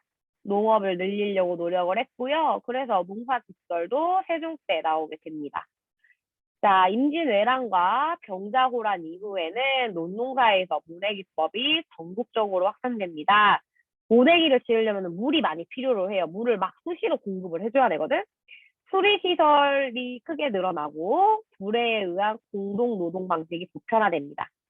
잡초를 제거하는 데 드는 노동력을 절약해주고 생산량을 늘어주어서 이모작, 농사를 또 2번 지을 수가 있는 거야, 이모작을. 그리고 광작도 가능해집니다. 그래서 광작으로 분홍이 된 반면 많은 농민들은 붓세와 고리대, 붓세가 뭐냐면은 농사를 짓는데 추가적으로 드는 잡다한 세금들, 잡대들이 있었어요. 그런 걸로 토지를 잃고 빈농이 되었습니다. 그래서 또한 뭐 충청도, 전라도 지방에서 지대, 땅을 빌려서 내는 세금 납부 방식이 타조에서 도조법으로 바뀌어갑니다. 자, 중요합니다. 이때 지주라고 하면 보통 어떤 사람들이 많았어? 양반들 많았습니다. 양반과 소장농, 일반 농민이겠죠. 관계도 신분적으로 예속이 되는 상황이 아니고 그냥 단순히 계약 관계야. 경제적 계약 관계. 그리고 농민 중에 일부는 인삼, 담배, 채소 등을 재배를 해서 계산을 늘렸다고 합니다. 자, 광작, 경작지 늘려서 경영하려는 거 아까 설명했어요. 타조와 도조입니다. 이게 뭐냐면은 타조법은 수학의 일정 비율을 내는 거고 도조법은 수학의 일정액을 소장료로 낸다라는 건데 이게 무슨 말이냐면은 그냥 이거예요. 타조는 야 1년에 50석 줘 이거예요. 그러니까 그 몇 석을 거둘지 그냥 비율을 딱 정해놔. 그런데 도조법은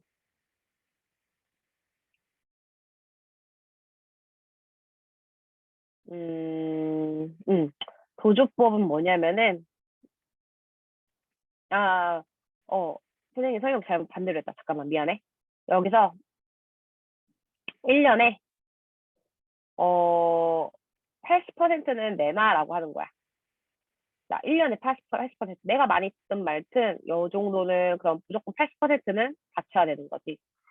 근데 도조법이라고 하면 뭐냐면은 1년에 그냥 몇 석만 내? 80석만 내라고 하는 거야. 뭔 소리냐면은 다시 이렇게 설명을 해볼게요. 1년에 여기가 100석이 나온다고 쳐봐. 도조법은 100석이 나와. 100석이 나와. 100석이 나오는데 80석을 여기서 그냥 받치는 거야.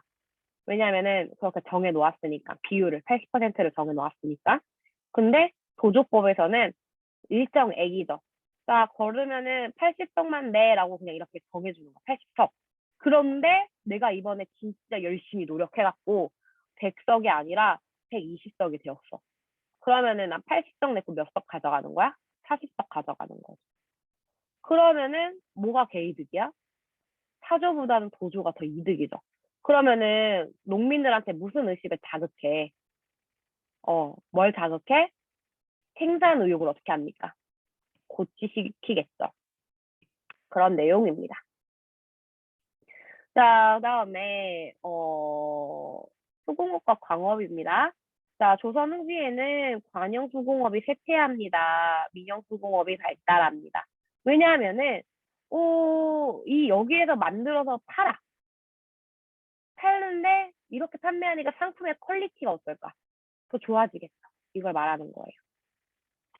그리고 자본의 지원을 받아 제품만 선대제가 활발해진다는 게 뭐냐면은 돈을 이렇게 많이 벌어요. 예를 들어서 내가 광작을 통해서 돈을 많이 번 농민이라고 할게요. 그러면은 분홍이겠죠? 근데 내가 이제 이것뿐만 아니라 수공업에도 손을 대고 싶네? 이게 좀 돈이 된다고 해서. 그러니까 예를 들어서 뭐 도자기를 만들어서 판다라고 하면은 도자기를 만들 줄 아는 기술을 가지고 있는 사람이 있겠죠. 도자기를 만들 수 있는 기술이 가진 사람한테 예를 들어서 승윤이가 분홍이야? 야, 너 내가 5천만 원 줄 테니까 도자기 좀 만들어. 라고 하는 거야. 그러면은 이 만드는 애를 규현이라고 할게요. 규현이가 도자기 열심히 만들었어. 그러면은 이렇게 만든 것을 다시 또 판매도 따로 하는 거야. 그러니까 승윤이가 돈을 대주고 그 돈을 받아서 규현이가 도자기를 만들고 그 도자기를 또 만드는 것을 파는 이런 것을 선대제라고 합니다. 봐봐. 아까 봐봐. 이렇게 여기가 아니래. 이렇게 두 명이 어떻게 되었다라고 했어? 실직했다라고 했어. 그럼 얘네는 어떻게 하겠어? 돈 벌러 다른 걸 찾으러 가야 되잖아. 그래서 돈을 벌러 어디로 가는 거냐면은 아이고 이게 아니네. 돈을 벌러 어디로 가냐면은 보세요. 임노동자. 임노동자를 고용한 공장제 수공업이라고 해가지고는 이런 데로 가서 일을 하는 거예요. 공장제 수공업이 무슨 말이냐면은 도자기가 만든다고 하면은 흙 만들겠죠. 그러면 흙을 어떻게 해야 되냐면 사실 발효시켜야 돼요. 그리고 모양을 만드는 것도 하겠죠. 그다음 이거 어떻게 해? 굽겠죠. 굽는 다음에 건조시키겠죠. 그 다음에 뭐 해? 유약 발라야겠어. 이런 거를 절차가 이렇게 있는데 이 절차를 이거는 규현이가 하고 이거는 재혁이가 하고 건조는 뭐 명준이가 하고 뭐 유약은 동우가 하고 이런 식으로 각자 역할이 담당하는 방법을 공장제 수공업이라고 하는 거예요. 자, 그러면 광업으로 갈게요. 광업에서는 민간 광산에서 채굴이 이루어지고 은광 개발이 활발해진다. 이건 무슨 말인지 알죠? 역시나 전문 경영인 덕대가 미리 돈을 받아요. 그러니까 받아서 자금으로 채굴을 하고 그 채굴업자, 채굴 노동자가 함께 광산을 운영하게 됩니다. 이것도 이거야. 또 광자국 군홍으로 된 승윤이가 저기 광산 개발 요즘 핫하다던데 거기 좀 개발 좀 해볼까 해가지고 자 누구를 고용을 하냐면은 또 광산은 또 아무나 개발할 수 없어. 전문가가 필요해. 그 전문가가 누구냐면은 덕대인 거야. 덕대. 이 덕대가 누구냐면은 예를 들어서 승원이라고 할게요. 덕대가 승원이야. 그럼 승원이가 또 자기 말을 잘 들은 임노동자를 고용을 해요. 그래서 또 여기에서 뭐 규현이, 뭐 태연이, 그 다음에 덕수, 그 다음에 주한이 이런 애들을 고용을 하는 거야. 고용을 해가지고는 광산을 채굴을 하는 거예요. 이런 식으로 이런 거가 왜 사실은 중요하냐면은 이게 사실은 자본주의적 경영 방식이거든요. 자본주의적 경영 방식이어서 그래. 이런 식으로 운영을 했다라고 보면 됩니다. 넘어가겠습니다. 자, 그러니까 상업은 돈을 많이 버니까 이렇게 발달하겠죠. 자, 대동법 실시 이후에는 자, 아까 공인, 물건을 사러 돌아다니는 이 사람들이 성장을 하게 되는 거고요. 그 다음에 농업 생산력이 발달하면서 전국의 장시도 아주 활성화됩니다. 그 다음에 장시는 보통 5일마다 하고요. 일부 장시는 상설시장으로 발전하는데 그 유명했던 지역 중에 하나가 또 전주가 있어요. 그 다음에 보부상, 장시를 이동하면서 생산자와 소비자를 이어줍니다. 그래서 옆에 이런 거 나와 있지요. 자, 그 다음에 상호활동이 활발해지면서 허가를 받지 않은 개인사자입니다. 개인사. 개인적인 상인들이 등장합니다. 오늘날로 치면은 그 인스타그램에 유명한 셀럽들이 파는 거 있잖아. 그 셀럽들을 사상이라고 생각하면 돼. 그래서 정조 때는 유기전을 제외한 시전 상인들의 금난 정권을 철폐하자 사상의 활동이 더욱 활발해집니다. 그리고 개성의 송상, 우주의 만상, 동래, 부산입니다. 이거는 신우주고요. 위치 보세요. 동래, 우주. 그 다음에 도구 상업을 전개하였다라고 합니다. 뭐 교통의 요지라던가 포구, 항구적 무대로 선상, 객주, 여각 등이 활발한 상업 활동을 벌였다라고 하네요. 여기를 한번 다시 설명을 한번 해보도록 하겠습니다. 여기까지는 보부상까지는 이해가 될 텐데 이거 종이를 하나 또 켜야겠다.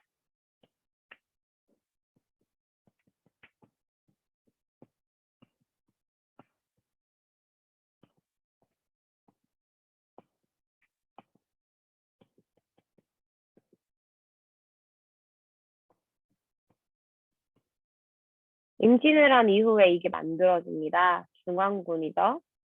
이게 뭘까요? 이걸 이렇게 표현하는데 뭘까? 5분형이죠.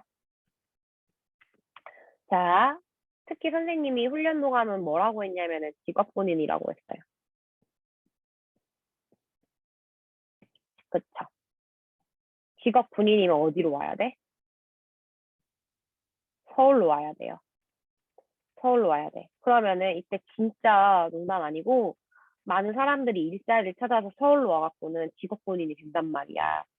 그런데 직업군인은 농사를 지어요, 안 지어요? 농사? 안 짓습니다. 그럼 얘는 월급을 받으면은 자기 가족들 데리고 이사를 오는 거예요. 가족들 데리고. 월급을 받으면 뭐 해야 돼? 쌀도 사고 필요한 물건도 다 사야 되는 거야. 그럼 그 물건 어디에서 구입해? 서울에서 서울에서 조성된 거리가 있는데 그 서울에서 허가받은 상인을 시전이라고 하거든요. 근데 여기에 사는 것보다 여기가 한양이에요. 사냥의 아니고 이 막 너네 알다시피 기도 한번 같이 보자.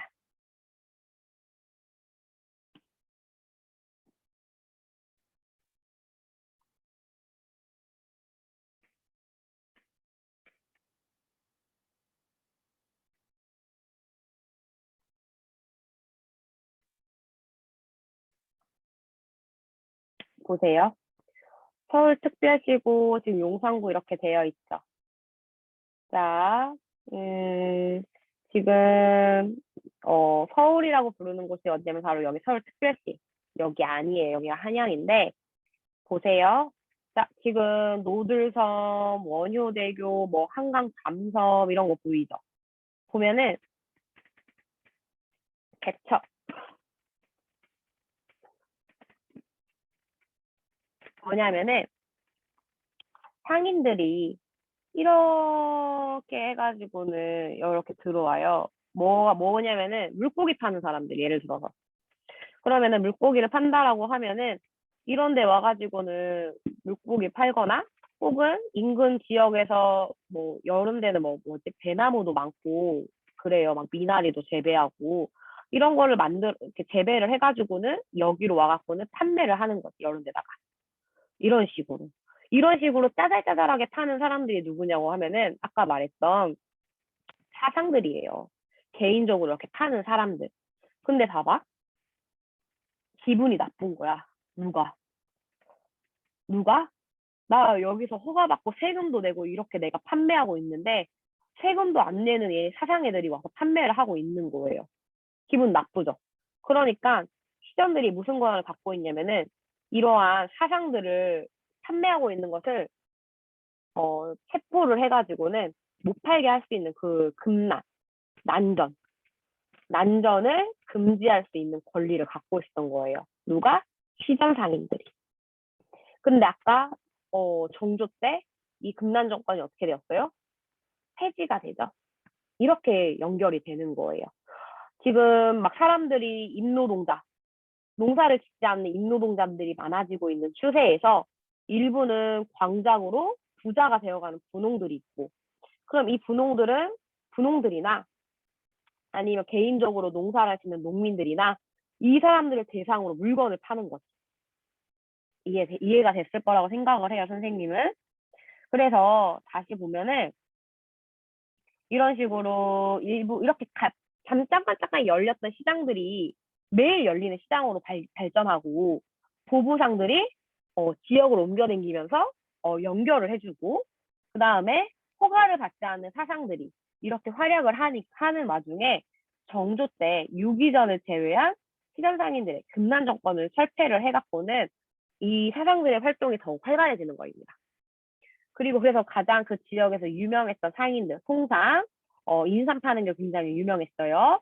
뭐 우주의 만상, 그다음에 뭐 동래의 내상 이런 것들이 있고, 그 다음에 도고 상업이라고 하는 게 뭐냐면은 이런 식으로 내가 조금씩 돈을 모아. 여러분들 삼성 하면은 휴대폰도 팔죠. 반도체도 팔죠. 전자기기도 팔죠. 이런 거를 이렇게 막 하는데 이런 것을 이제 도구라고 생각을 하면 됩니다. 그러니까 내가 자본이 어느 정도 갖춰졌어. 그러니까 이제 재벌처럼 자본이 갖추어진 거예요. 그러한 자본을 가지고 또 다른 상업을 이렇게 전개를 하는데 여러분들 지금 자본주의 사회에서 돈이 뭘 불러? 또 돈을 불러일으키고 돈을 불러일으키고 그런 거죠. 이렇게 막대한 돈을 가지고 상업을 하는 것을 도구 상업이라고 합니다. 자, 그리고 포구 봐봐. 내가 여기에서 동네에서 뭐 포주야. 예를 들어서. 그러면은 배 타고 온 사람들이 나 이제 여기서 하루만 자고 갈게요 하겠죠. 숙박업도 합니다. 나 지금 잠깐 포항에 갔다 올 건데 내 거 물건 좀 맡겨줄래? 물건 좀 맡아줄래? 그러한 물건도 맡아주는 업무도 하고요. 나 지금 잠깐 자금이 부족해서 그러는데 돈 좀 빌려줄래? 대부업체 역할도 하고요. 이런 식으로 역할이 자꾸 이게 늘어가는 거야. 이 포주들이. 이 항구에서 있다 보니까.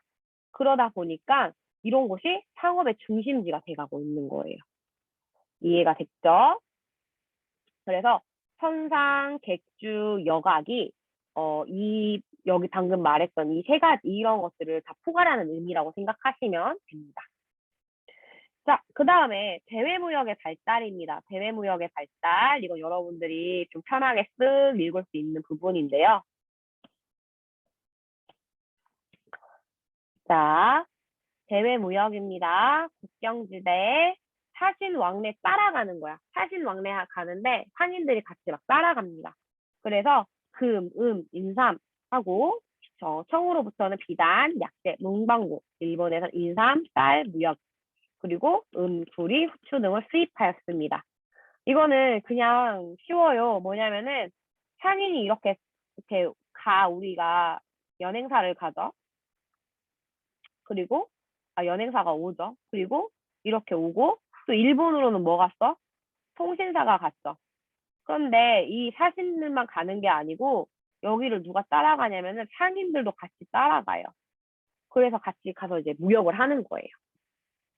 왜냐면은 이렇게 하는 무역은 합법적이거든. 합법적인 무역을 하려고.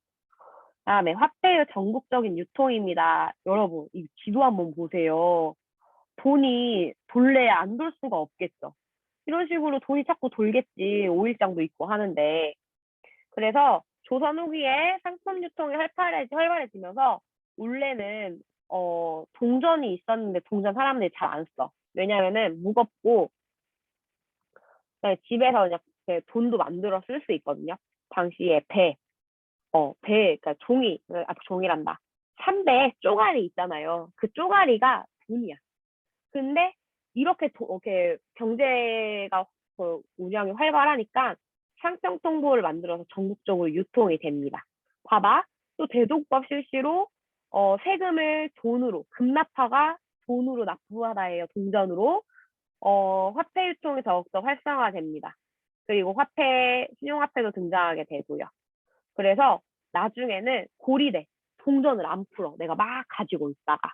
그러니까 동전이 부족해지는 현상을 전황이라고 하는데요. 이 전황의 모습이 나타납니다. 도구의 모습입니다. 도구.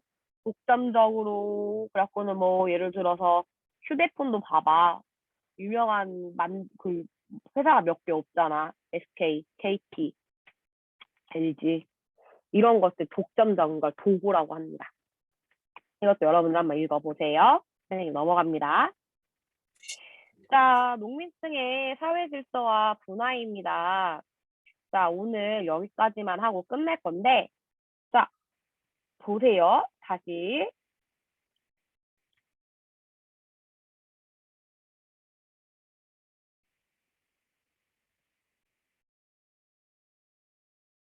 내가 농사를 지어.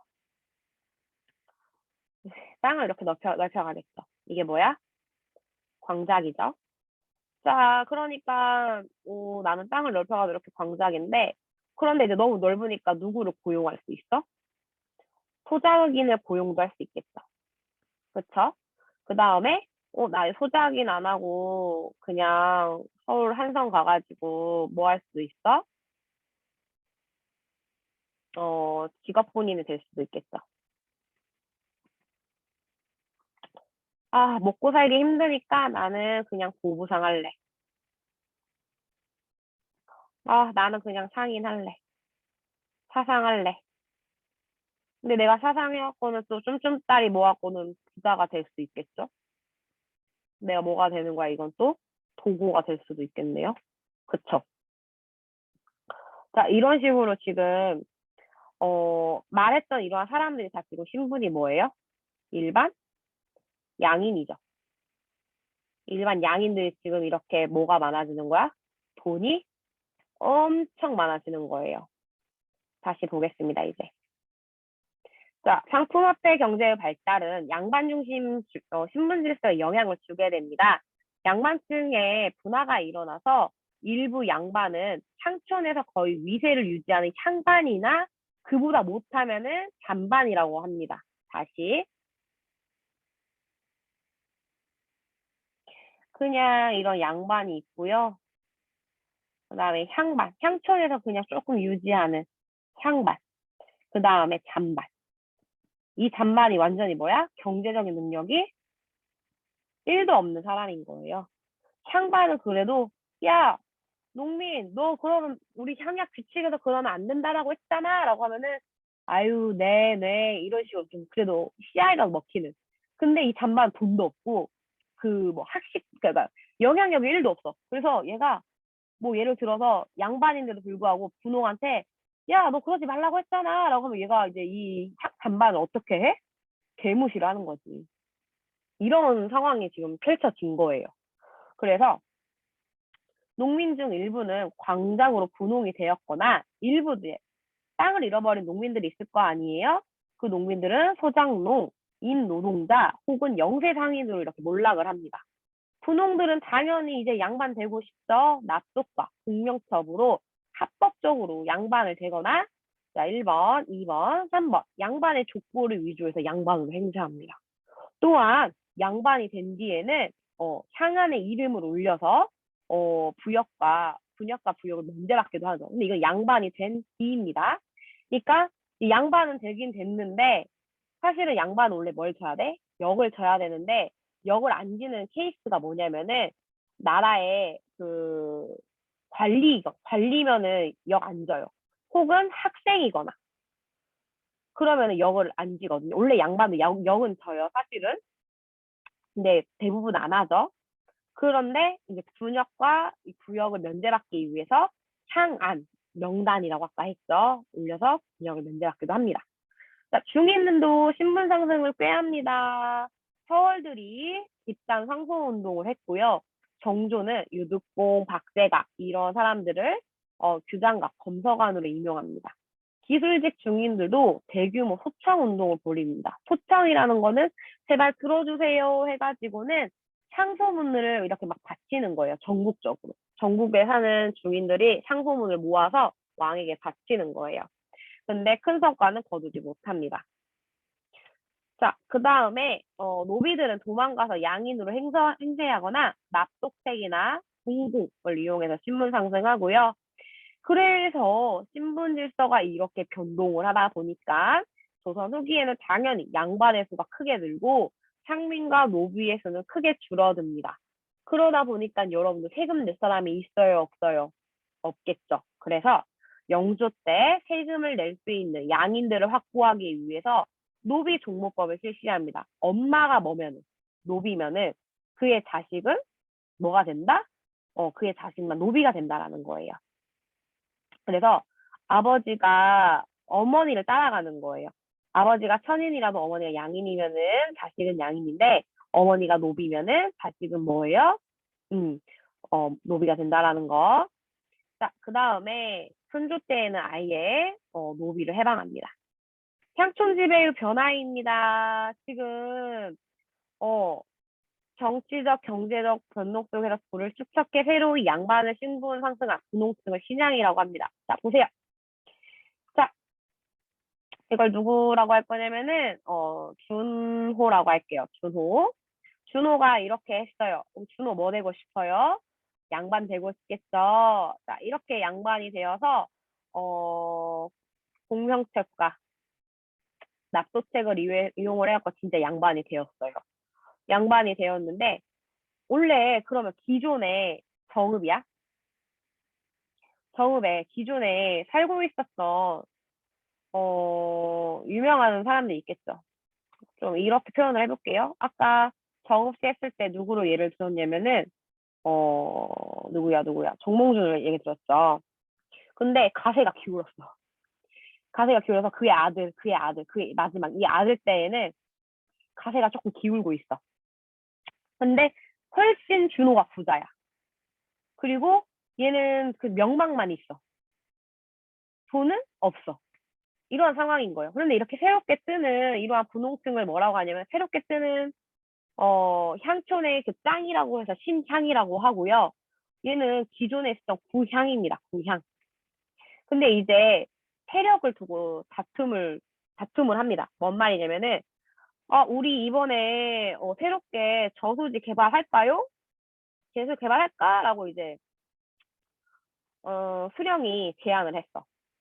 그런데 부양은 아유 안 됩니다. 요즘 농민들 세금 내기 너무 힘들어요. 저수지 개발하지 말아요. 이렇게 하는데 예를 들어서 준호가 아유 우리 저수지 개발해요. 돈 내가 좀 더 내면 되지. 그 나중에 또 세금으로 받으면 되잖아. 우리 저수지 만들어. 이런 식으로 서로 이렇게 대립을 하는 거예요. 부양과 신향이. 근데 어느 정도 이제 나중에 누가 이기냐면은 이 신향이 이기게 돼요. 부양이 밀려나게 됩니다.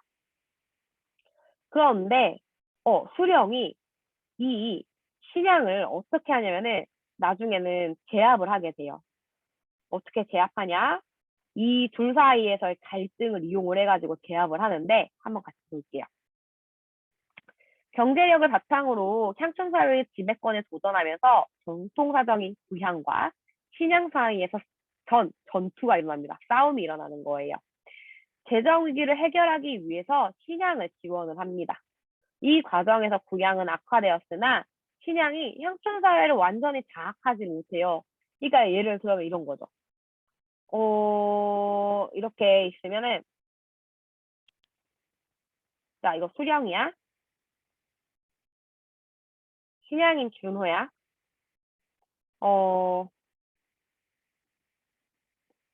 그다음에 구향인 명진이야. 자 대립을 해. 근데 나 일반 양민이야. 근데 얘는 어제까지만 해도 나랑 같은 양인이었어. 근데 공명첩을 통해서 양반이 되었단 말이야. 그러면 봐봐. 내가 양인이지만 명진이는 대대로 내려오는 뭐야? 명망 있는 양반 가문이란 말이야. 준호가 야, 내가 우리 향안의 약속 그거 그렇게 지키지 말라고 했잖아.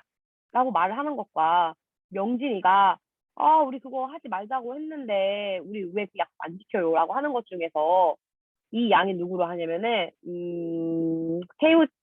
태연이로 할게요. 태연아, 누구 말이 조금 듣고 싶니? 어제까지만 해도 같은 양인이었던 애가 갑자기 양반이 되었고 양반 행세를 하는 것과 기존에 제대로 명방 있는 양반 가문의 명진이가 말을 잔소리 하는 것과 누구 말을 잘 들을래? 준호가 말하는 거 왠지 기분이 나빠. 왜냐면 같이 예전에 양인이었거든.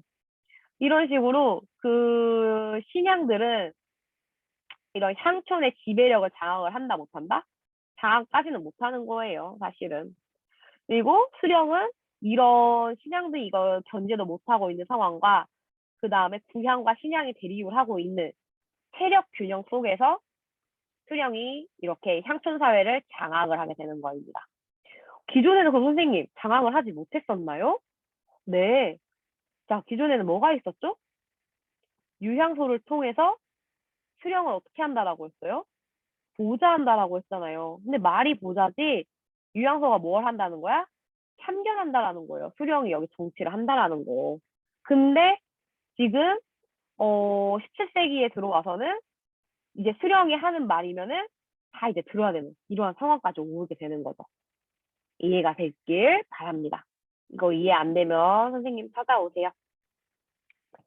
자, 그래서 수령의 권한이 그렇게 강해진다라는 거예요. 자, 사족의 이익을 대변했던 향해는 자, 결국 여러 가지 그런 거를 결정을 하고 이런 걸 있었는데 그냥 세금 부과만 자문을 하는 이번에 얼마 걷어야 될 것 같아? 라고 수령이 물어보면은 요즘 농민들이 힘들어하니까 일 조금만 거두십시오. 이렇게. 그런데 이를 배경으로 훗날 세도 정치기 때에는 수탈이 극심해집니다. 향촌 사회에서는 양반의 권위가 약해지니까 양반 사회들도 특히나 향반들도 있을 것이고 그냥 양반들도 있을 거 아니야. 이거 잔반들은 여기에서 살짝 끼지도 못하겠죠. 약하니까. 동족이 뭐냐면은 같은 씨족. 그러니까 뭐 김씨라고 하면은 김씨끼리의 그런 정읍씨를 구성을 하려고 하는 거예요. 전주면은 전주 이씨죠. 전주에서도 전주 이씨들끼리 모여 사는 그 마을을 형성하려고 하는 거예요. 그러니까 김씨라고 하면은 그냥 안동김씨라고 할게요. 안동김씨, 정읍에 사는 안동김씨 사람들끼리 상동에서만 이렇게 다 모여서 사는 거야. 상동 마을. 이런 식으로 동종 마을을 형성하고요. 그 다음에 상동에서의 또 상동만의 약속을 만드는 거예요. 야, 우리 상동은 이렇게 하자잉? 이렇게. 그래서 자신들의 그런 지위를 유지하려고 합니다. 자, 도결이라고 하는 거는 뭐냐면은 한번 볼게요. 황국, 돈을 빌려가서 자, 봄에 가장 배고플 시즌이죠. 그래서 돈을 빌립니다. 그리고 언제 갚아? 추수기인 가을에 갚아요. 근데 그냥 그 원금만 갚는 게 아니고 뭐도 이자랑 같이 갚는 걸 황곡이라고 합니다. 황곡, 군포에 부족분 이런 거가 있었는데 이런 것을 토지에 부과해서 징수했다라고 하는 게 뭐냐면은 이러한 부족분 이것도 설명이 너무 어려운데요. 그냥 이렇게 생각하세요.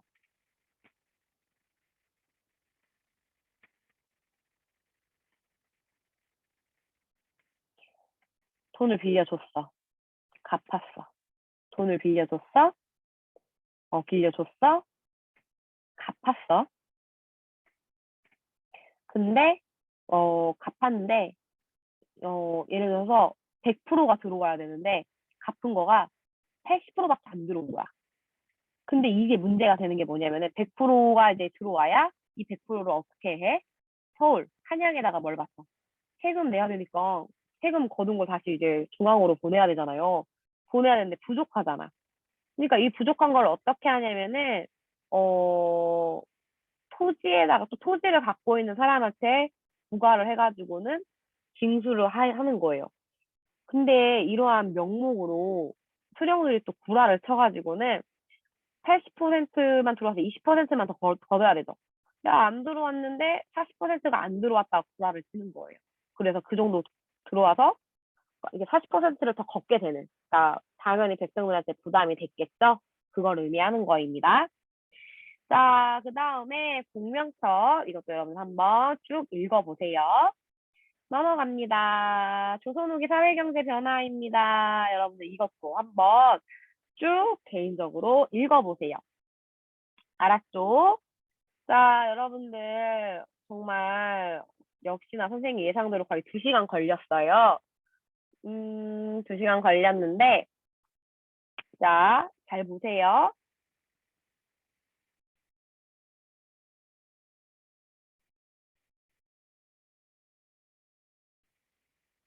이렇게 두 신분이 있고, 양반 이렇게 두 신분이 있고, 근데 아니 계층이 있고, 그거를 이제 신분제로 하면은 자, 양반, 그다음에 중인, 그다음에 일반 양인, 그다음에 선인 이렇게 봤었던 거 봤어요. 자, 그런데 이러한 신분 질서가 나중에 어떻게 된다고? 변화한다고. 뭐가 더 많아져? 양반의 수가 엄청 많아진다고. 왜 그럼 이 중간에 이렇게 해? 뭐가 발달해서? 상품, 화폐, 경제가 발달했기 때문에. 자, 그러면 왜 이게 발달했어? 모내기법, 그다음에 광작이 또 등장을 했고요. 그다음에 또 이런 것들이 발달하다니까 뭐가 발달해? 상업도 발달하게 됩니다. 그리고 뭐가 있었어? 대동법 실시로 누가 등장해서 공인이 등장을 해가지고 공인이 이제 동전을 가지고 관청에서 필요한 물건을 사러 돌아다닐 거 아니에요. 근데 막 10만 원, 20만 원어치 막 필요한 거 살까? 막 몇 천씩 주고 막 사오고 그기도 하겠죠. 몇 백씩 주고. 그러니까 이러한 큰 돈이 지역적으로 유통이 된다고 생각해봐. 한 지역만 사는 게 아닐 거 아니야. 정읍, 전주, 남원, 뭐 대구, 부산 이런 데 갖고 몇 천씩 주고 사오는데 큰 돈이 굴러댕기겠어. 지역별로. 그러다 보니까 상품을, 돈을 주고, 화폐를 주고 사는 이러한 경제가 어떻게 될 수밖에 없어? 활발해질 수밖에 없는 거예요. 제동법 실시요 이런 것도 있어요. 자, 그런데 이러한 모내기 광작으로 해가지고는 신분질서가 나누어지게 되고 분홍, 그 다음에 빈농, 이 빈농은 뭐가 된다고? 임노동자가 되는 거고 분홍은 신분 상승해서 뭐가 되고 양반이 되고 이런 식으로 가는데 이 양반이 되는 것을 우리가 이제 그 지역에서 뭐라고 부른다? 신양이라고 부른다. 자, 이렇게 신양이라고 부르는데 신양이랑 기존에 있었던 양반이랑 다투는 향전이 있었다라는 것까지. 그런데 이 세력 사이에서 중간에 누가 수령이 힘이 세져서 원래 양반들이 기존의 살인들이 양반들의 모임들이 있잖아. 양반들 향안도 있고 유향소도 있고 유향소 가려면 이 향안 명단에 이름이 있어야 유향소에 참여할 수 있어요. 그래서 이 유향소에서 수령을 보좌했었던 이거가 나중에 가면 유향소도 없어지게 되고요. 단순히 신양이 야 이번에 우리 세금 얼마 거둬야 되냐? 대답해봐라 라고 하면은 올해는 얼마 거둬야 될 것 같습니다 라고 하는 부세 세금을 자문하는 물어보는 거에서 대답만 해주는 부세 자문 기관이 된다라는 것을 의미합니다. 지금 여러분도 보다시피 향촌 질서는 양반의 수가 늘어나는데 양반도 그냥 유지를 하는 양반과 명맥만 유지하는 향반과 그 다음에 아예 힘도 못 쓰는 잔반이 있는데 이러한 향반들이나 양반들 그리고 뭐 잔반도 포함될 수 있겠지만 그 지역에서 지역 사회에서 힘을 유지하기 위해서 동종 마을을 형성하기도 하거나 아니면은 자기들끼리 모여서 우리 상동만의 약속, 우리 수성동만의 약속. 근데 그 수성동에서는 이씨 가문들만 그리고 뭐 상동에서는 홍씨 가문들만 아니면은 뭐 또 무슨 동 있어? 초산동에서는 신씨 가문만 이렇게 모여서 사는 거야. 그래서 뭐 그 신씨 가문들 하면은 뭐 민석이네 할머니, 외가가 아니지 친가 그리고 큰아버지 그다음에 큰삼촌 이 친족들이 다 모여 사는 거예요. 그 동족 마을이라고 하는 거고 동약이 이렇게 지켜져 내려가는 거다. 이런 거 다 왜 했어? 뭉쳐 있으면 좀 힘이 셌겠죠. 자신들의 향촌에서의 지위를 강화하기 위함이었습니다. 자, 여기까지 하도록 하겠습니다. 다음 시간에는 새로운 사상과 함께 농민 독립까지 살펴보도록 할게요. 안녕.